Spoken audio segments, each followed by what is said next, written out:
اس دنیا میں جو مختلف حالتیں انسان پر طاری ہوتی ہیں، یا نعمتوں کی بارش ہو رہی ہے، یا تنگی ہے، فقر ہے، احتیاج ہے، دنیاوی حیثیت ہے، وجاہت ہے، یا دنیا میں گمنامی ہے، کسنوی پرست کے بھیا کیس تھی، کوئی آپ کا حال ہی نہیں پوچھ رہا کہ تم ہو کون، تمہارے منہ میں کتنے دانت ہیں، یا یہ کہ دنیا میں اقتدار کی کسی مسند پر انسان بیٹھا ہے، یا یہ کہ کوئی اس کے ہاتھ میں اختیار نہیں. یہ تمام جو حالات انسان پر طاری ہوتے ہیں، ان کے جواب میں جو طرز عمل فکری اعتبار سے اور عملاً انسان اختیار کرتا ہے، اس کے 4 درجے ہیں. پہلا درجہ ہے انتہائی گمراہی، ضل ضلالا بعیدا. وہ کیا ہے؟ اگر عزت ہوئی، نعمتیں ملی، فلاں دیوی یا دیوتا کی نگاہ کرم ہے، اس کی کرپا سے یہ ہو گیا.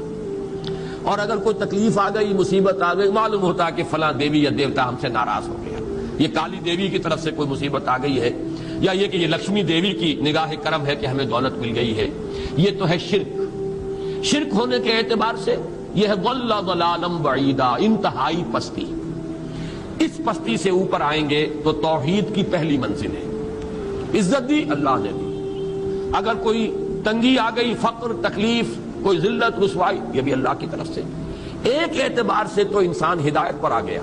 بڑی گہرائی تھی اس گندگی کی اور اس خباثت کی جو شرک جس کا نام ہے، اس سے انسان نکل آیا، نجاست سے.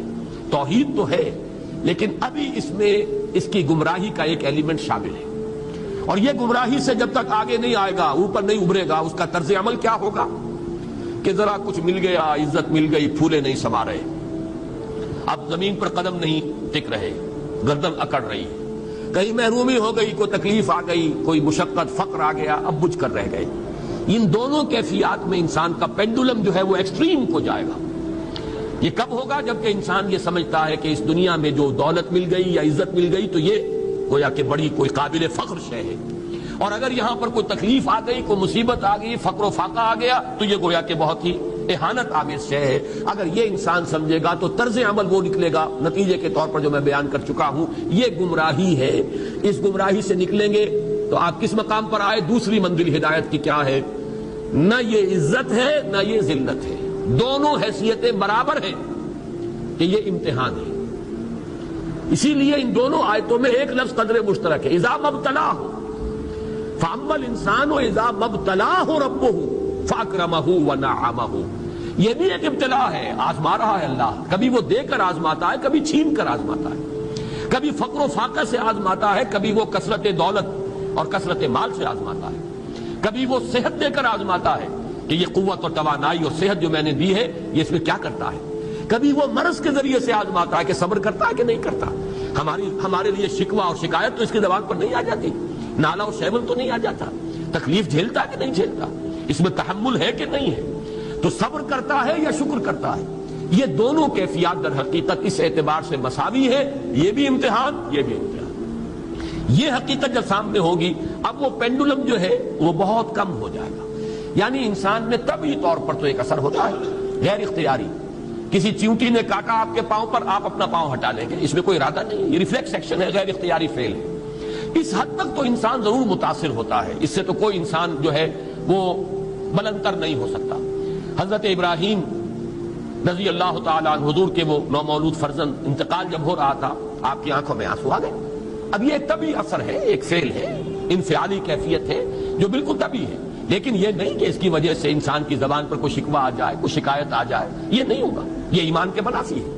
اسی طریقے سے اگر کوئی خوشی ہوئی ہے تو چہرے کے اوپر ایک نکھار آ جائے گا، تبسم آ جائے گا، اس سے زائد نہیں. اس حد تک تو یوں سمجھیے کہ انسان کا طبعی تقاضا ہے.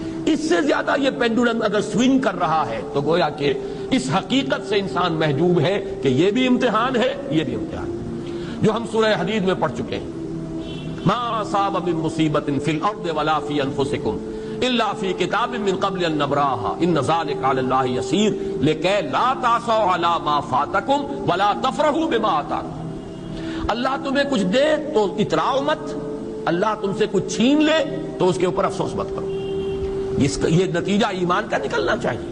اگر تمہیں ایمان ہے اللہ پر، اگر تمہیں یقین ہے کہ جو کچھ ہوا ہے اللہ کے اذن کے بغیر نہیں ہوا، اگر تمہیں یقین ہے کہ اللہ نے جو میرے لیے طے کیا ہے اس میں میرے لیے خیر ہی ہے، چاہے فی الحال فی الوقت فوری طور پر مجھے ناگوار محسوس ہو رہی ہے بات، لیکن یقیناً میرے لیے اس میں خیر ہے میرے رب کی طرف سے کہ ہر چیز ساقی ما ریخت عین الطاف است.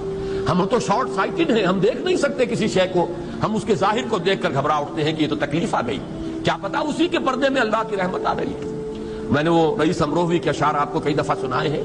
وہ وقت آیا کہ ہم کو قدرت ہماری سعی و عمل کا پھل دے، بتا رہی ہے یہ ظلمت شب کہ صبح نزدیک آ رہی ہے. ابھی ہے کچھ امتحان باقی، فلاکتوں کے نشان باقی، قدم نہ پیچھے ہٹے کہ قسمت ابھی ہمیں آزما رہی ہے. رئیس اہل نظر سے کہہ دو کہ آزمائش سے جی نہ ہارے، جسے سمجھتے ہو آزمائش وہی تو بگڑی بنا رہی ہے. اسی آزمائش سے تو بگڑی بنے گی، اسی سے تو تمہارا خیر جو ہے اجاگر ہوگا، سامنے آئے گا، پتہ چلے گا who's who, what is what. ابو بکر میں کتنا یقین اور ایمان تھا، یہ کیسے معلوم ہوگا؟ کیسے معلوم ہوگا کہ بلال میں کتنا سہار، کتنا تحمل تھا، کتنا صبر تھا؟